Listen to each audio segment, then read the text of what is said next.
Ciao a tutti e benvenuti sul mio canale.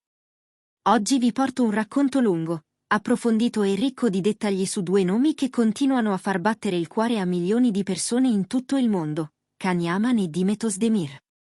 Se amate le storie nate sul set e cresciute tra amicizia, complicità e aspettative del pubblico, rimanete con me fino alla fine. Prima di iniziare, vi ricordo di iscrivervi, lasciare un like e, se volete sostenere il canale, cliccare sul pulsante Unisciti.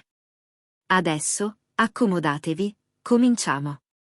Quando Erkençikus è arrivato nelle case degli spettatori, ha portato con sé qualcosa di più di una semplice commedia romantica. Ha mostrato due interpreti con una chimica scenica fuori dal comune. La tensione gentile tra i personaggi, gli sguardi, i silenzi, i momenti di leggerezza e quelli di conflitto hanno dato vita a un'alchimia che ha travalicato lo schermo. Quasi subito la domanda è diventata inevitabile: cosa c'è, davvero, tra Can e Dimet? È amore?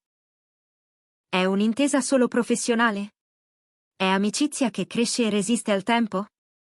Nel corso degli anni, mentre le loro carriere imboccavano strade ricche di opportunità, i due sono rimasti legati da qualcosa che molti definiscono rispetto creativo.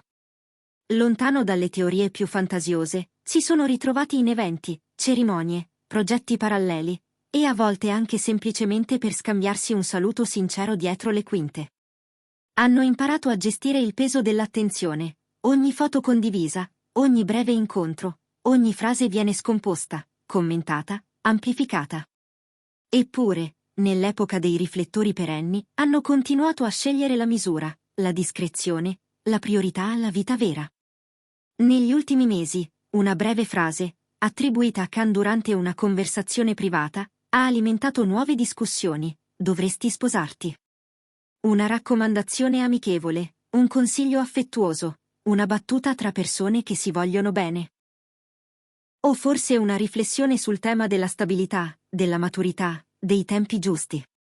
Nessuna proclamazione ufficiale, nessuna promessa da copertina, ma un invito che suona come un gesto di cura: riconoscere nell'altro il diritto di scegliersi, di crescere, di trovare casa. Questa piccola scintilla ha subito acceso l'immaginario dei fan. C'è chi ha letto in quella frase l'ennesimo indizio di un ritorno di fiamma, chi invece l'ha interpretata come la prova di un rapporto fatto di stima e protezione reciproca, libero dalle aspettative sentimentali. Se ci pensiamo, non c'è nulla di più adulto del saper restare nella vita di qualcuno anche quando le strade si separano, fargli spazio, incoraggiarlo, guardarlo realizzare i propri desideri senza pretendere di riscriverne. Intanto le biografie professionali scorrono. Can ha attraversato confini, lingue e mercati, portando con sé la propria impronta fisica e un metodo di lavoro rigoroso. Set in Europa, progetti internazionali, un'immagine che unisce disciplina e carisma. Dimet, a sua volta, ha consolidato un percorso versatile, ruoli più drammatici alternati a commedie romantiche, campagne pubblicitarie, danza, presenza scenica. In entrambi i casi, la crescita personale si è riflessa nella qualità delle interpretazioni. La stessa intensità che il pubblico ha amato in Erkençikus è diventata più consapevole, più sfaccettata. La loro amicizia appare oggi come un'intesa di lungo periodo, non abita i gossip urlati, non cerca il clamore, non si fa dettare i tempi dall'algoritmo dei social. Eppure resiste. Si nutre di piccoli gesti, un messaggio dietro le quinte, un consiglio di copione, il passaparola su un regista che potrebbe piacere all'altro. È un filo invisibile che molti fan avvertono ancora, anche senza foto in posa o dichiarazioni plateali. Proprio i social, però, sono il luogo in cui la percezione pubblica si costruisce. Una foto casuale, un like, un cuore, un commento lasciato e poi rimosso, tutto diventa materiale per tessere trame. È come se ogni segnale fosse un indizio, ogni indizio una prova, ogni prova una storia da raccontare. Qui vale la pena fermarsi un istante, non ogni gesto è un messaggio in codice. A volte un like è solo un like. E, paradossalmente, i silenzi dicono molto, raccontano il desiderio di proteggere ciò che conta, di non lasciare che l'eco digitale sovrasti il suono della vita reale. Torniamo a quel dovresti sposarti. Chi conosce le dinamiche degli ambienti creativi sa quanto siano importanti le parole scambiate tra colleghi che si stimano, possono essere carburante, bussola, incoraggiamento. Nel mondo dello spettacolo, in cui i ritmi sono frenetici e le identità oscillano tra personaggi e persone, trovare qualcuno che ti ricordi la direzione, qualunque essa sia, è un dono. Che si tratti di un invito a fermarsi, a scegliere, a non rimandare la felicità per paura di perdere un'occasione, il senso resta, darsi il permesso di vivere pienamente. Il pubblico, dal canto suo, continua a fare domande. Torneranno a recitare insieme? Esiste un progetto che li rivedrà fianco a fianco? Ognuno ha la propria teoria. Alcuni immaginano una miniserie matura, in cui due personaggi si ritrovano da adulti con ferite e desideri, un copione capace di parlare del tempo e della pazienza. Altri sognano una commedia romantica leggera, per rievocare le atmosfere che li hanno fatti conoscere. Per ora c'è solo una certezza, se mai accadrà, sarà per ragioni artistiche. L'alchimia sul set nasce da un testo onesto, da una regia sensibile, da tempi di lavoro rispettosi. Non basta desiderarlo, bisogna costruirlo. Nel frattempo, ognuno porta avanti la propria narrazione personale. Khan alterna disciplina fisica e studio dei copioni, dialoga con mercati diversi, modella il proprio profilo internazionale. Dimet sceglie personaggi che le permettano di esplorare nuove sfumature, coltiva la danza, cura il rapporto con le proprie comunità di fan. Entrambi sanno quanto sia fondamentale coltivare un centro fuori dalla ribalta, affetti, amicizie, tempo senza telecamere. È da quella zona protetta che nascono le interpretazioni più vere.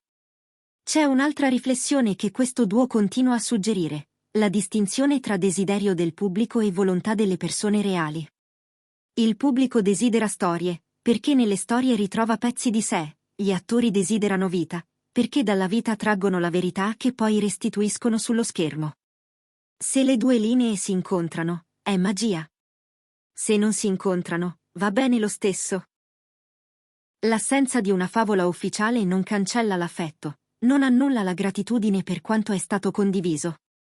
E quel consiglio, dovresti sposarti, conserva il suo valore anche in questa chiave, è il riconoscimento della libertà dell'altro. Non un sposati con me, non una promessa, ma un scegli la tua felicità. È un modo di dire, ti vedo, ti rispetto, ti sostengo.